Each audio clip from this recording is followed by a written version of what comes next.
Good morning. I'm so glad that you're here on this cold, dark day. Sorry, I'm managing two microphones. We're going to go ahead and get started. We're working on some technical things in the back. So I think you saw that we had some upcoming events that we're scrolling through our slideshow.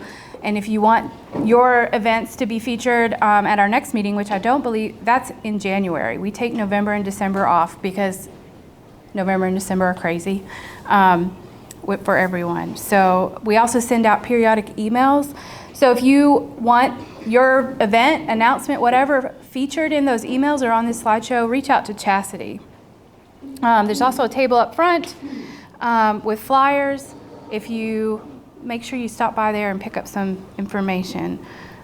Today's spotlight sponsor is She's the Vet, and today's speaker is Melody Wallace, a Navy vet and one of the founding 5 for She's the Vet. Welcome.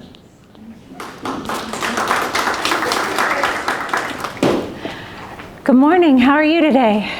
All right. So I am not alone. I am just the resident speaker. So my name is Melody Wallace, and I know people probably think I'm a little silly when I say that, but I do it for a good reason, because one of our founding 5 is Melanie Wallace, and we are related, and people often get us confused. She's 20 years Army National Guard retired, and I'm 4 years Navy, so we're a little different. But anyway, my friends today, we are the 3 amigos, I guess you'd say. But we have Carlotta Ritchie, Army veteran, and Natasha Ritchie, Army veteran as well. And this all got started. I'd like to say that there's a big, crazy way that it got started. But I don't know if you notice in life, sometimes it's the little things. And in this case, it was little things like a parking spot, or a home improvement project, or a unicorn, and that's another story. But is it okay if I'm interactive? Is it okay if I ask a question? Okay, when I say veteran to you, what do you think of? What is the first thing that comes to your mind? Military? A man. A man. What else? I'm sorry? Afghanistan. I think Kuwait. Honor. I hear places, I hear adjectives, I hear gender. Like, we think of uniforms. We see a man in uniform, or we are drawn to the sweet little World War II veterans, the Vietnam veterans that wear their ball caps out in public. But a lot of times it's the uniform or the cover, whatever it is, that shows us that someone's a veteran. We just can't look around the room and say, oh, I bet you that she served and that he served. There's no way of knowing unless we're wearing it on ourselves. And so when it comes to female veterans, first of all, we have vet in the community, which is just such a wonderful tie between our different generations of veterans. Our veteran service organizations are wonderful things, but a lot of people, they've gotten a smoky bar stigma. And so the founder of VET was trying to change that stigma when he created it. And that group came together and bridged the younger veterans who were getting out of the military with our older veterans as well. And that's been wonderfully successful over the past few years. So there were female veterans board members before me. I came on to the board at VET a couple years ago and became the only female veteran on. And then Carlotta was inviting me to female veteran activities, but they were all in Indiana. And I'm thinking to myself, 15 years ago, I moved to Owensboro and went to the VFW to do an article on some World War II veterans. 15 years ago, I felt like a young woman in a smoky bar with older veterans and that I didn't fit, but I was a veteran too. And so why has it taken 15 years to realize that we need to serve our female veterans? Like, what does that look like? So we started kind of talking together, and we all have very similar stories. Not military stories, but stories like when I said home improvement project, many of you may be aware that if you go to Home Depot or Lowe's, you can get a discount if you're a veteran. You have to show your DD 214. It's a process, like you have to be legitimate. That said, if we go to Home Depot or Lowe's and we want to build something or make something, oftentimes it's thank you or whoever for their service, or they turn to our husbands or the male that's with us and say, thank you, sir, for your service. If we go out to eat, same thing. One highly decorated combat veteran female recently said that an older gentleman argued with her over her parking spot and accused her of driving her husband's car to park in the veteran parking spot. And she was the veteran. So often, I think, and let's be honest, as women, we were born into a life of service. We're wives, we're moms, we're sisters, we're children. Like, we are constantly serving others. We're usually behind the camera instead of in front of it, which is why I'm the one speaking. But for that reason, I think so often our service goes overlooked because we're serving in so many other areas. And just think about it. Sometimes we search for our identity in life. And I call it shape-shifting. We shape-shift through all these different roles, again, as daughter, as wife, as mother, as son, as husband, as brother, as all these different things, like searching for where that identity is in our jobs and who we are. And as much as I value my roles as wife and mother, I think teacher is my most impactful role, and then veteran, it's where I found common ground. Like, these are my people. When we're having a bad day, like, we all sit in it together and we lift each other up. We don't have to have common military stories to still be there for one another. And there's such value in having a safe space where you can be yourself. So I apologize, but that is the babbly background story.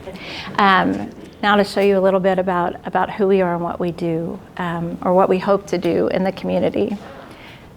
So the first thing that we talk about is visibility. And I think that's the piece we just hit on, is being seen. And what we wanted to do, we had our first veteran coffee. We invited a bunch of ladies to Gramps. We just got on Facebook, we created a Facebook page and invited ladies to see who would show up. Because when you're trying to find that's the unicorn part. Because let's talk about the fact that unicorns, they're beautiful. We believe that they exist, but no one's ever seen one. And so we talked about that's what we feel like. Like, we know female veterans, we know they exist, but how often do you see one? So we put our unicorn theory to the test to see how many female veterans were out there. And we had a turnout of 20 at the very first coffee. Now, I will be honest with you, a couple came from Henderson or Evansville to come and support, but still, in our surrounding area, 20 women showed up, and that didn't include half of the people we invited. So our reach is much greater than that. And then so the goal was to not just spotlight the women, but create, again, this bridge where VET is incorporating and creating a space for our female veterans. So when we created She's the Vet Coffee, which is featured over here, then the goal was for these women to join Vet Coffee to increase the visibility of our female veterans with all of the other veterans. Because again, there's that camaraderie, there's that family. We served with men, therefore, like, when we're around other veterans, like, it's just part of who we are, and you get each other. So the connection, once we increased the visibility, then the connection started with the different women. And it's funny because we all kind of gravitated to different branches of service. So you can see the Air Force women together and the Army women together, and I'm usually in a corner by myself, or I find a Marine. But yes, we'd group into branches of service, and then we have conversations, and the conversations range everything from normal everyday life to where were you, when did you, as far as like rate and job and those types of things. So they're both military and everyday conversation. So then we create that connection with these women, and then then our goal is to both serve in the community and mentor others. The part that I left out of this was the informational piece as well. But just to touch on this, so these are two young ladies who have recently gone into the military. Mackenzie just graduated from boot camp, and this young lady was going into the service. She was swearing in that day. So we have asked the local recruiters to let us know when young ladies are going into the military so that we can provide the support that we didn't have. When we went in, we had a male recruiter tell us things, and we wanted to to join for different reasons, but there wasn't a lot of information as far as what does it look like for a 17 or 18-year-old girl to join the military. And the needs and the understanding there is much different than a 17 or 18-year-old boy.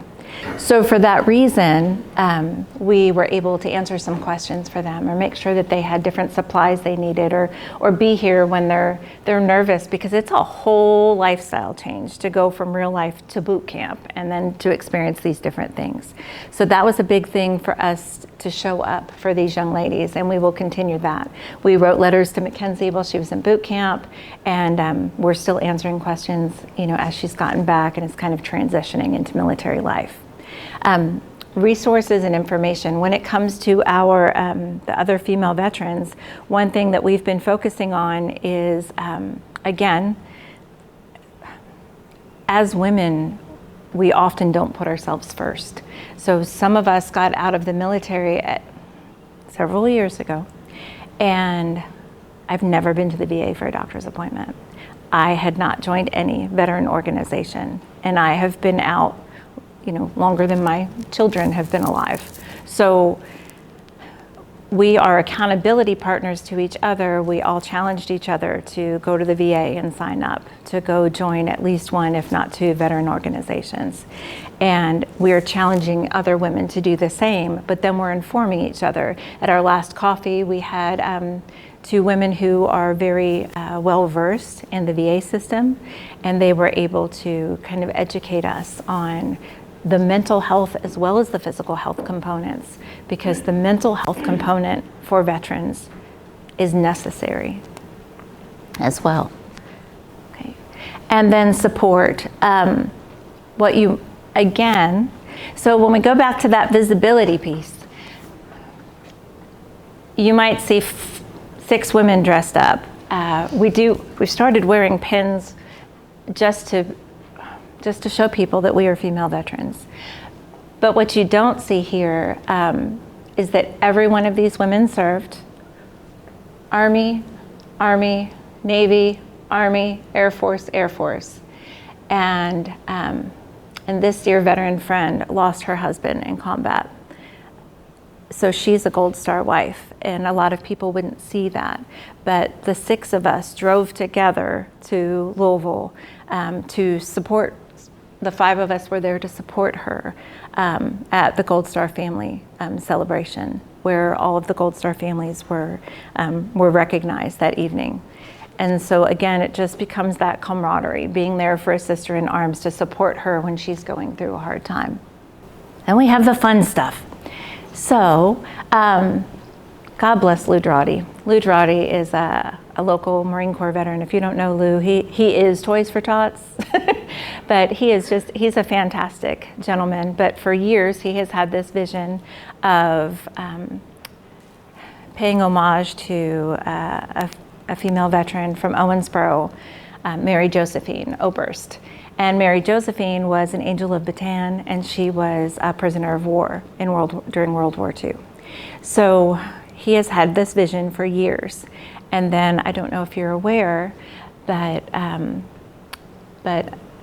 of course in this moment, but we have another World War II veteran who, and her name will come to me in a moment, and I apologize, but she was part of the 6888. Oh my goodness, Vivian Hayden. I did not want to forget her name.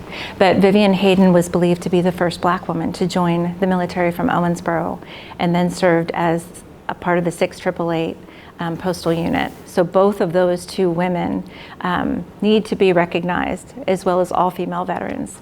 So Lou came up with this idea for a monument, and then we brought our female veterans on board, and we're like, okay, let's do something about it.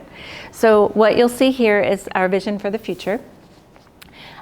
This is what we call past, present, and future, and you'll see a woman decorated in World War II Nurse Corps uniform. And she has her arm on a kneeling female soldier who would represent the modern day soldier, and then a young lady who would represent the future. So our vision, and I'm going to show you in just a minute, is to put this downtown on the riverfront, and we do have permission to do that. But one of the things we're doing as a fundraiser, because as you can imagine, it is very expensive to build a monument downtown. So one of the things we're doing is we are, Brent Casey from Valor Coins has designed a female veteran coin. He said he often does fundraisers where you put your monument on the coin. But we thought if we created a challenge coin that simply said female veteran on it, you could more easily hand that to a female veteran and have a wider reach. And then this is why we wear the pins as well. They feature the kneeling soldier on them. So we are, this is not a commercial, I apologize, but we are selling the pins for $10 and the challenge coins for $20 to help raise funds for the monument. But so to let you know that it's a real deal. We've spoken to George Lunding, who designed the Nikki Hayden Monument, and so this will be reminiscent of that. It will have a granite base that shares the two stories of the two World War II female veterans. On the backside, which will face the riverfront, it will thank all female veterans for their service with all 6 service emblems on it. And then this bronze statue will be atop the granite, and I'll show you where it's going to be. We've already gotten permission from the city. We've picked our spot. And so it will, it will be right here downtown on the riverfront. And so just to let you know, it is a real dream coming to life. We hope to install it we're hoping by Veterans Day of next year. Our sculptor is very busy. But this is our vision for where that will be. And so that our legacy is not temporary, but we can continue on. And just in case, I don't want to make light of the service aspect. I feel like this morning I talked a lot about who we are and what we are trying to do, but please understand that we're just increasing the reach of that as well. So when we do Toys for Tots this year and fill the Humvee, we'll have 2 Humvees and there will be 2 locations. And we will start off and we will all be together, and then the women are going to branch off. That will be at Toys for Tots is it December, or at Target, December 13th. We have this ritual with the Army-Navy game. So whenever the Army-Navy game's playing, that's when we do Toys for Tots. But we're going to fill the Humvee at Target on Saturday, December 13th. And that will be from 12 to 4, and at 2 o'clock, we have started something where we go take pictures with Santa at Becca Bakes in exchange for a toy. And so people who bring new and unwrapped toys to Becca Bakes can get their picture taken with Santa for free. So those are some things that we do. We have our military ball coming up on Saturday, November 15th, and that is our fundraiser so that we can continue to provide equine therapy and mental health therapy to veterans in need. We provide assistance with housing and needs that other veterans have. So those are all the things that VET does. And all we're doing is just increasing that reach to make sure that women are included in the conversation. So I think that's it. Thank you.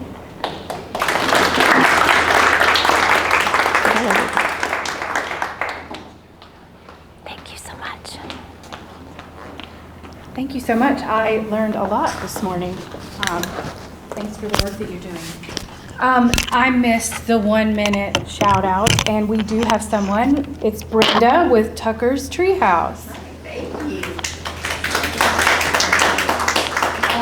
My name is Brenda Knollenberg. I just retired as the CEO of HBC Hospice and Palliative Care, but I am on 2 boards, and one of them is Tucker's Treehouse. And Tucker's Treehouse is a new children's grief and healing center. And it is housed in the lower level of the HBC administrative building on Waffens Crossing. And we serve children ages 6 to 18. It's a peer support group who have lost someone either through death. We have groups for kids who have lost someone from death or living losses, which would be divorce, incarceration, addiction, things like that. You do have to sign up. It's not something where you just drop your kids, but right now we have Thursday evening groups and it is a lot of fun. We are having an event come up, which is sponsored by HBC and Tucker's Treehouse on November 13th. And it's from 11 to 1 at the Jack Wells Center there at Brescia, which is right on Fredeca. And it is a gal that's going to talk about helping children navigate the grief journey. There is a complimentary lunch. We have been granted money from the New York Life Foundation and the National Organization for Children's Grief to hold this.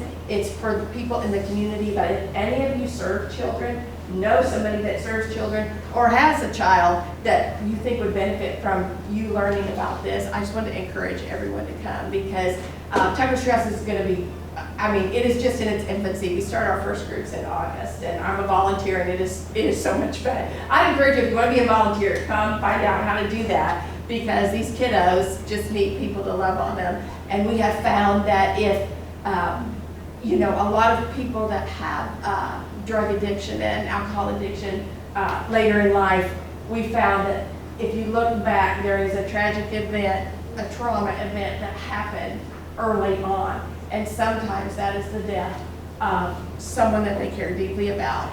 And they don't know how to navigate that, and so they turn to what's available. And so we're trying to help upstream help with some of those addiction illnesses. So come on the 13th. Thank you, Brenda. Earlier this week, we sent out an email to our list. If you're not receiving those emails, please drop your business card at the table. We'll make sure you get on that list. But in that email was a survey. We want to hear from you about what community coffee may look like for 2026. So please make sure that you fill that out. Let us know. And there's plenty of space for just general feedback, and we would love that so that we can continue to improve. So with that, have a great rest of your day. Happy Halloween, and we'll see you in January.